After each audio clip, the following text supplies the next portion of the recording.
Baik, Assalamualaikum warahmatullahi wabarakatuh. Selamat pagi semuanya, salam sejahtera untuk kita semua. Perkenalkan, saya Ratnawati, mahasiswa Universitas Muhammad untuk program studi Doktor Ilmu Manajemen Pendidikan. Hari ini saya akan menjelaskan terkait rencana proposal dengan peta analisis saya, di mana saya mengambil judul dengan pengaruh kepemimpinan akademik perempuan, dukungan organisasi profesi, dan komitmen profesional terhadap kinerja dosen kebidanan melalui variabel intervening work-life balance and efikasi diri di Kalimantan Timur dan Kalimantan Utara. Jadi presentasi ini tentu saja untuk memenuhi tugas mata kuliah statistik oleh dosen pengampu kami. Terima kasih atas ilmunya, Prof. Profesor Dr. Haji Azainil MSI. Baik, langsung saja kita ke pendahuluan. Kenapa saya mengambil judul ini? Karena saya memang bekerja di jurusan Kebidanan Poltekkes Komunitas Kaltim. Dan kita tahu bahwa dosen merupakan komponen pendidikan yang sangat strategis dalam menciptakan pendidikan yang berkualitas. Partisipasi dan peran aktifnya memberi sumbangan besar dalam mencapai tujuan pendidikan secara nasional. Untuk itu, peningkatan kinerja dosen di suatu program studi memang merupakan kebutuhan yang mendesak ya, di mana kinerja dosen menjadi perhatian yang menarik. Hal ini tentu saja disebabkan bahwa salah satu komponen esensial dalam sistem pendidikan itu sendiri adalah si kinerja dosen.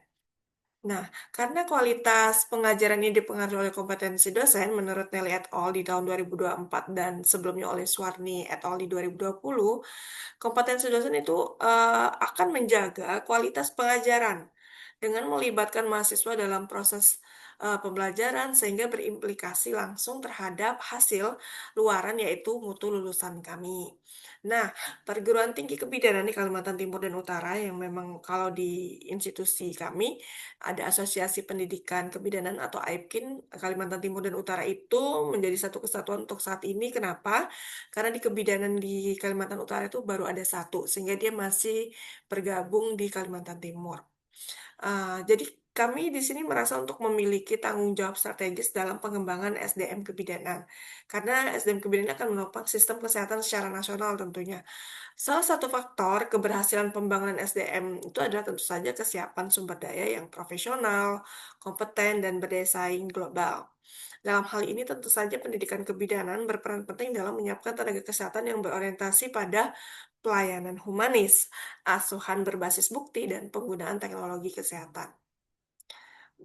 Sejumlah penelitian sebenarnya telah membahas terkait kompetensi, kepemimpinan akademik perempuan, komitmen profesional, dan lain-lain.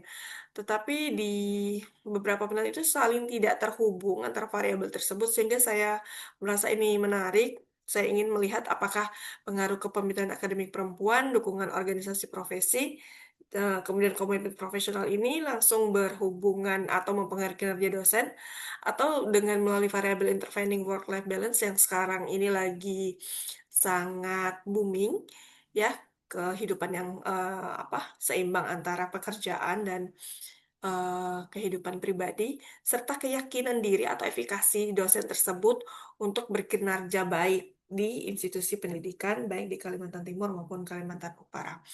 Sehingga penelitian ini berupaya untuk mengisi celah tersebut, di mana kita berharap ini akan menjadi sebuah model eh, apa pengembangan SDM dosen kebidanan di wilayah Kalimantan. Demikian.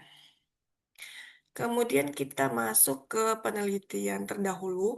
Sebelumnya ada penulisan dari Doni Darwin dan Ariana di Balikas Pasuruan di 2025. Dengan judulnya The Influence of Work Balance, Job Stress, Job Satisfaction, and Burnout on Job Performance. Jadi hasil penelitian ini menunjukkan bahwa keseimbangan kehidupan kerja secara signifikan meningkatkan kepuasan kerja dan mengurangi kelelahan kerja, sementara stres kerja meningkatkan kelelahan kerja dan menurunkan kepuasan kerja. Kepuasan kerja sepenuhnya memediasi hubungan antara keseimbangan kehidupan kerja dan kinerja kerja. Sementara kelelahan secara signifikan memediasi hubungan antara stres kerja dan kinerja kerja. Hasil ini menyoroti pentingnya kesejahteraan karyawan dalam meningkatkan kinerja organisasi. Nah, jadi studi ini tuh lebih memberikan wawasan baru tentang peran mediasi kepuasan kerja dan kelelahan di sektor publik. Kita tahu bahwa sebagai dosen itu semua juga merupakan pelayanan publik dan merupakan dosen adalah mitra sukses atau pelayan untuk eh, kesuksesan mahasiswanya. Nah, studi ini memperluas kerangka teoretis yang ada dengan menawarkan model komprehensif yang mencerminkan realitas lingkungan kerja, apalagi khususnya pasca pandemi di lembaga pemerintah yang sedang mengalami transformasi digital dan struktural. Kemudian ada The Role of Competence and the Compensation of the Lecturer Performance oleh Kamesi Woro and Sriwijayanti di 2023. Secara parsial, kompetensi dan kompensasi berpengaruh positif terhadap kinerja. Hal ini terlihat dari persamaan regresi positif yang dihasilkan. Perbedaannya, penelitian ini relevan karena menunjukkan kompetensi dosen terhadap kinerja dalam konteks kinerja dan relevan dengan topik penelitian. Selanjutnya, the effect of the achievement motivation of lecturer performance menurut Waluyo, hasil penelitian ini motivasi berprestasi juga menentukan bagaimana kualitas dan kuantitas kinerja yang dihasilkan oleh seorang dosen dapat mempengaruhi kinerjanya.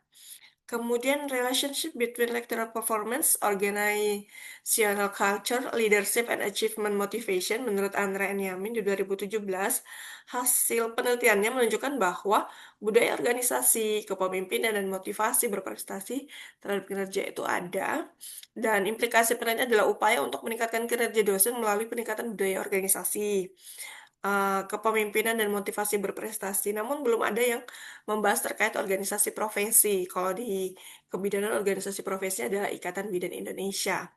Nah, perbedaan penelitian yang akan dilakukan di kinerja dosen ini dipengaruhi oleh kompetensi, kepemimpinan, komitmen profesional dengan variabel tadi yaitu work-life balance and dukung efikasi diri. Kemudian ada unfeeling, maaf.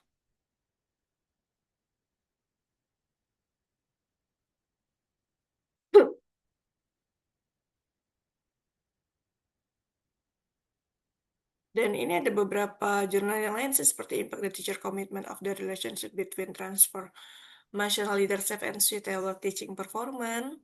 Eh, karena penelitian ini komitmen sebagai mediasi dalam kepemimpinan transformal terhadap kinerja guru secara berkelanjutan masih relevan terhadap rencana penelitian yang akan dilakukan.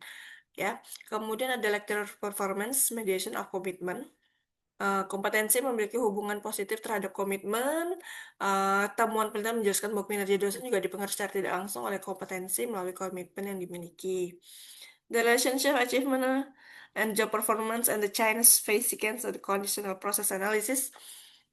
Dalam penelitian itu organisasi juga menjadi mediasi apa sih menjadi faktor yang mendukung terjadinya penambahan atau terdampak pada kinerja tenaga kesehatan seperti itu. Dari penilaian tersebut yang hipotesis yang ingin saya nilai atau lihat adalah ada 11. Yang pertama untuk H1-nya langsung kita cek apakah kepemimpinan akademik perempuan ini langsung berpengaruh terhadap kinerja dosen. Yang H2-nya, dukungan organisasi profesi apakah berpengaruh langsung terhadap kinerja dosen. H3, komitmen profesional dosen berpengaruh langsung terhadap kinerja dosen.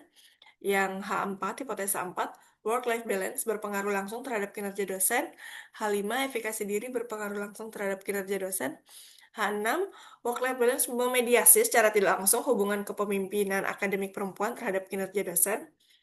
H7, work-life balance memediasi secara tidak langsung dukungan organisasi profesi terhadap kinerja dosen. H8, work-life balance memediasi secara tidak langsung hubungan komitmen profesional terhadap kinerja dosen. H9, efikasi diri memediasi secara tidak langsung hubungan kepemimpinan akademik perempuan terhadap kinerja dosen.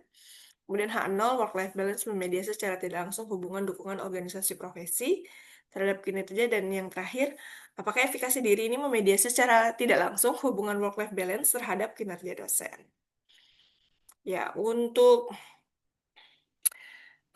bentuk Samsnya nanti seperti ini, hubungan antar variabel tersebut yang sebelah X1, X2, X3 ini nanti sebagai variabel eh, endogennya, kemudian ada work life exogennya nanti kinerja dosen.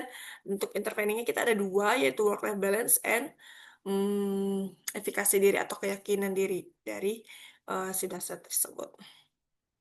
Oke, sampai di sini penjelasan dari saya dan rencana yang akan saya lakukan. Masih banyak kekurangan, masih butuh banyak membaca lagi dan membuka jurnalnya lagi. Terima kasih banyak atas waktunya. Saya ucapkan selamat berpisah. Bye-bye. Assalamualaikum warahmatullahi wabarakatuh.